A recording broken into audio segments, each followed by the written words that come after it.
हरे कृष्णा। श्रीमद् भगवद गीता यथारूप part 6। वे अर्जुन से उसके कर्म वृत्ति पेशा को त्याग कर केवल अपना स्मरण करने के लिए नहीं कहते। भगवान कभी भी कोई अव्यवहारिक बात का परामर्श नहीं देते। इस जगत में शरीर के पालन हेतु मनुष्य को कर्म करना होता है। कर्म के अनुसार मानव समाज 4 वर्णों में विभाजित है: ब्राह्मण, क्षत्रिय, वैश्य तथा शूद्र। ब्राह्मण अथवा बुद्धिमान वर्ग एक प्रकार से कार्य करता है, क्षत्रिय अथवा प्रशासक वर्ग दूसरी तरह से कार्य करता है। इसी प्रकार वणिक वर्ग तथा श्रमिक वर्ग भी अपने अपने कर्तव्यों का पालन करते हैं। मानव समाज में चाहे कोई श्रमिक हो, वणिक हो, प्रशासक हो या किसान हो, या फिर चाहे वो सर्वोच्च वर्ग का तथा साहित्यिक हो, वैज्ञानिक हो या धर्मशास्त्रज्ञ हो, उसे अपने जीवन यापन के लिए कार्य करना होता है।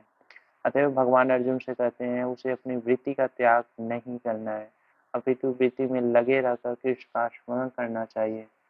मानुष्मर, यदि वह जीवन संघर्ष करते हुए कृष्ण का स्मरण करने का अभ्यास नहीं करता तो वह मृत्यु के समय कृष्ण को स्मरण नहीं कर सकेगा।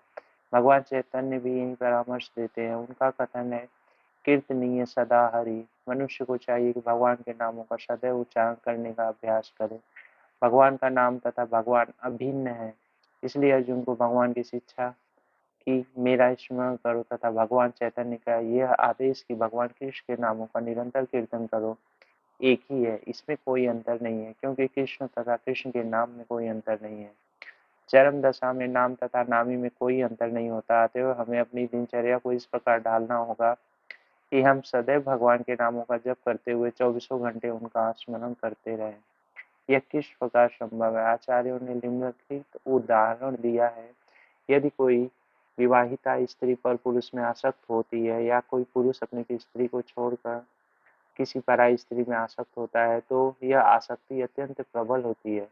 ऐसी आसक्ति वाला हमेशा अपनी प्रेमी के विषय में निरंतर सोचता रहता है। जो स्त्री अपने प्रेमी के विषय में सोचती रहती है, वो अपने घरेलू कार्य करते समय भी उसी से मिलने के विषय में सोचती रहती है। वास्तव में वो अपने गृह कार्य को इतनी अधिक सावधानी से करती है कि उसका पति उसकी आसक्ति के विषय में संदेह भी न कर सके।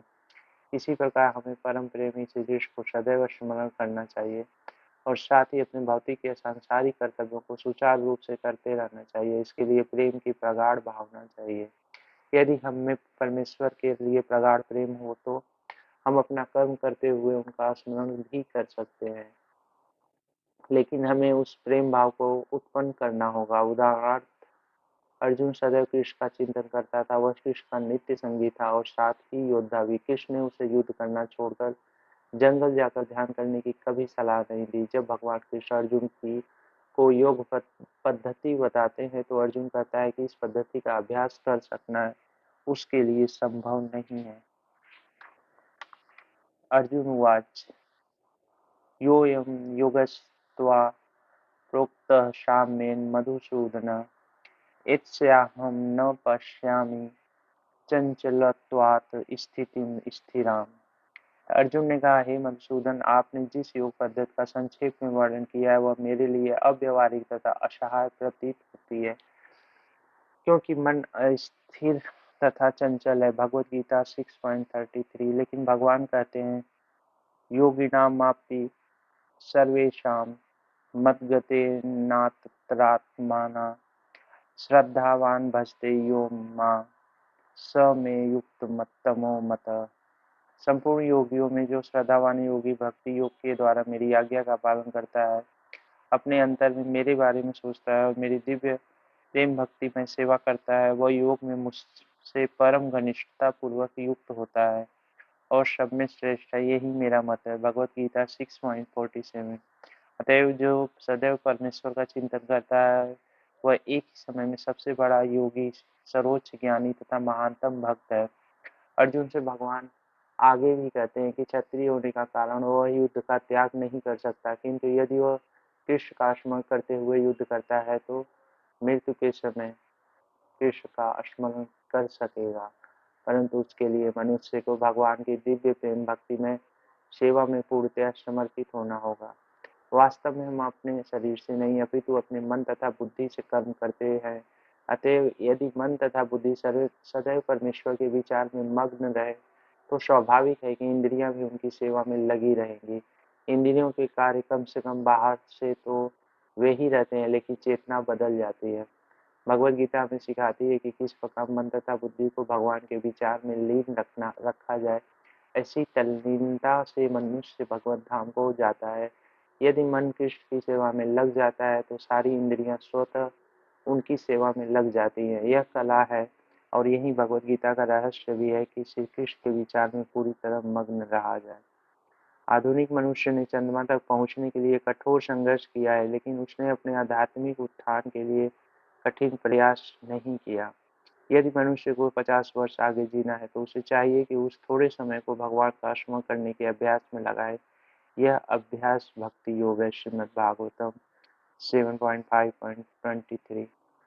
श्रवणम कीर्तनम विश्रो स्मरणम पाद सेवनम अर्चनम बंदनम दास्यम सख्यमात्मीन निवेदनम।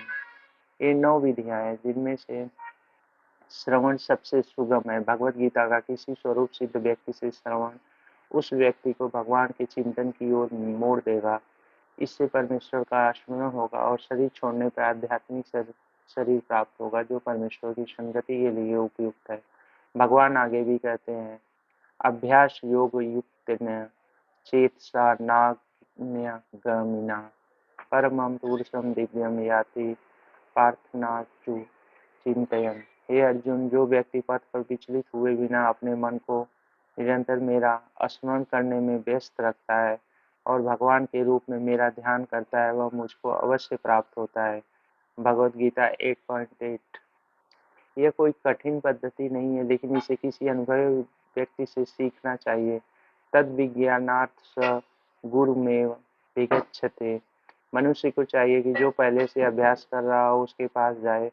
मन सदैव इधर उधर भटकता रहता है, किंतु मनुष्य को चाहिए कि मन को भगवान श्री कृष्ण के स्वरूप पर या उनके नामोच्चारण पर केंद्रित करने का अभ्यास करे। मन स्वभावतः चंचल है, इधर उधर जाता रहता है, लेकिन यह कृष्ण की ध्वनि पर स्थिर हो सकता है। इस प्रकार मनुष्य को परम पुरुषम अर्थात दिव्य लोक में भगवान का चिंतन करना चाहिए और उनको प्राप्त करना चाहिए।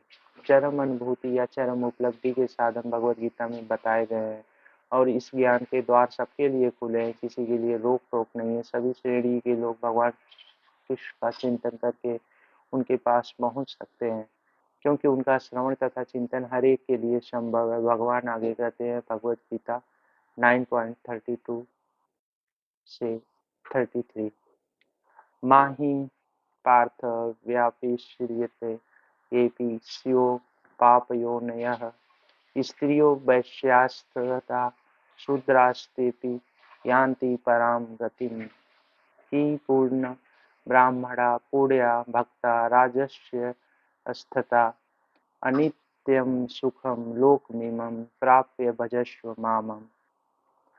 इस तरह भगवान कहते हैं कि वैश्य, पतिता स्त्री या श्रमिक तथा अधम योनि को प्राप्त पुरुष भी परम को पा सकता है। इसे अत्यधिक विकसित बुद्धि की आवश्यकता नहीं पड़ती। बात यह है कि जो कोई भक्ति योग के सिद्धांत को स्वीकार करता है और परमेश्वर को जीवन के आश्रय तत्व, सर्वोच्च लक्ष्य या चरम लक्ष्य के रूप में स्वीकार करता है, वह आध्यात्मिक आकाश में भगवान तक पहुंच सकता है।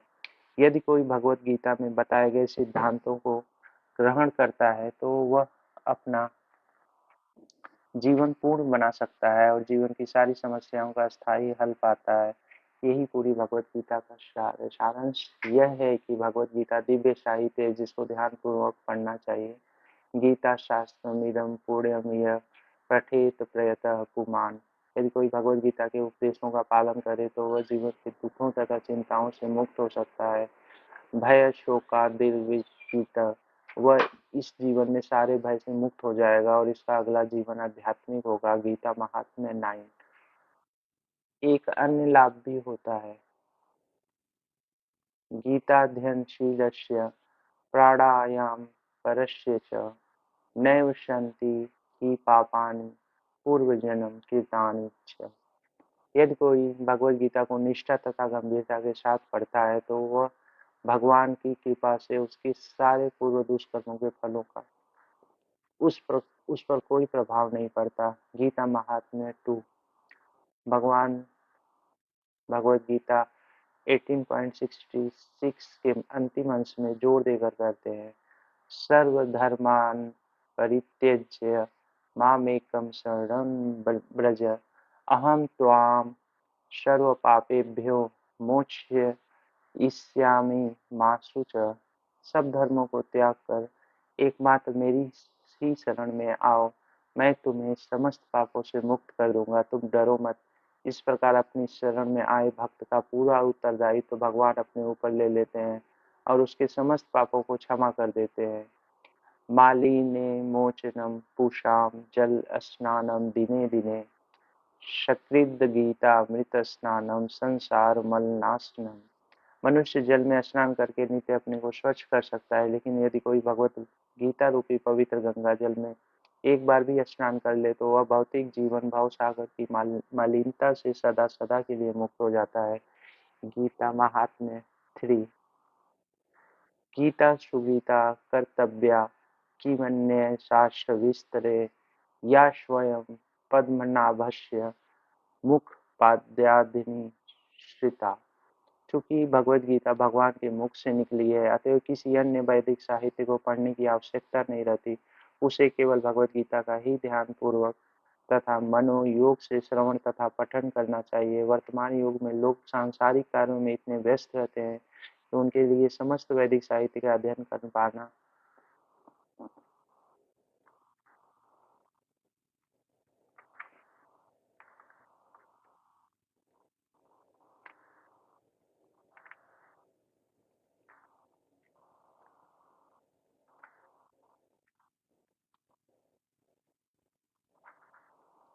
संभव नहीं है, परंतु इसकी आवश्यकता भी नहीं है। केवल एक पुस्तक भगवत गीता ही पर्याप्त है, क्योंकि यह समस्त वैदिक ग्रंथों का सार है और इसका प्रवचन भगवान ने किया है। गीता महात्म्य 4, जैसा कि कहा गया है, भारतामृत सर्वस्व विष्णु वक्त्रादिनी श्रितम गीता गंगोदकम पीत्वा पुनर्जन्म न विद्यते। जो गंगा जल पीता है वह मुक्ति प्राप्त करता है, तो उसके लिए क्या कहा जाए जो भगवत गीता का अमृत पान करता हो। भगवत गीता महाभारत का अमृत है और इसे भगवान कृष्ण मूल विष्णु ने स्वयं सुनाया है। गीता महात्म्य 5। भगवत गीता भगवान के मुख से निकली है और गंगा भगवान के चरण कमलों से निकली है।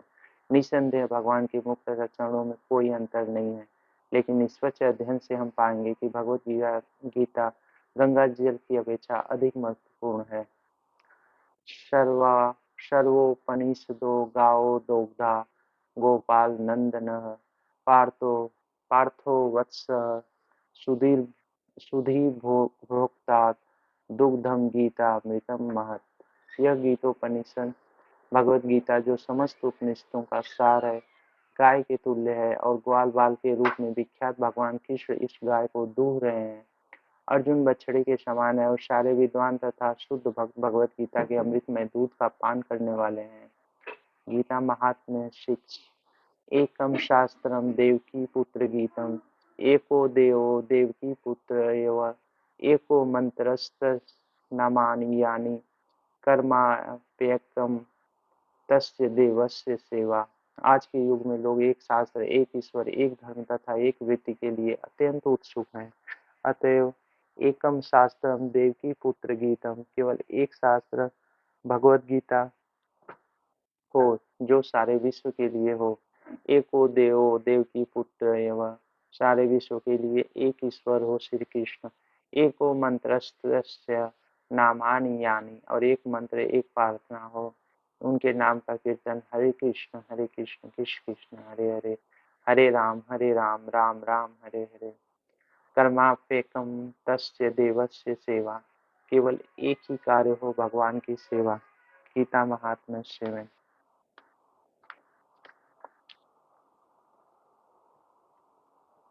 गुरु परंपरा एवं परंपरा प्राप्तम इमं राज्यस्य विदु भगवत गीता 4.2। यह भगवत गीता यथारूप इस गुरु परंपरा द्वारा प्राप्त हुई है। First Shri Krishna, second Brahma, third Narad, fourth Vyas, fifth Madhva, six Padmanabha, seventh Nrihari, 8th Madhav, 9th Akshobhya, 10th Jayatirtha, 11th Gyan Sindhu, 12th Dayanidhi, 13th Vidyanidhi, 14th Rajendra, 15th जय धर्म, 16th पुरुषोत्तम, 17th ब्रह्माण्य तीर्थ, 18th व्यास तीर्थ, 19th लक्ष्मीपति, 20 माधवेंद्र पुरी, 21 ईश्वर पुरी नित्यानंद अतैत, 22 श्री चैतन्य महाप्रभु, 23 रूप स्वरूप सनातन, 24 रघुनाथ जी, 25 कृष्णदास, 26 नरोत्तम, 27 विश्वनाथ, 28 बलदेव जगन्नाथ, 29 भक्ति विनोद, 30 गौरी किशोर, 31 भक्ति सिद्धांत सरस्वती, 32 AC भक्ति वेदांत स्वामी प्रभुपाद। हरे कृष्णा।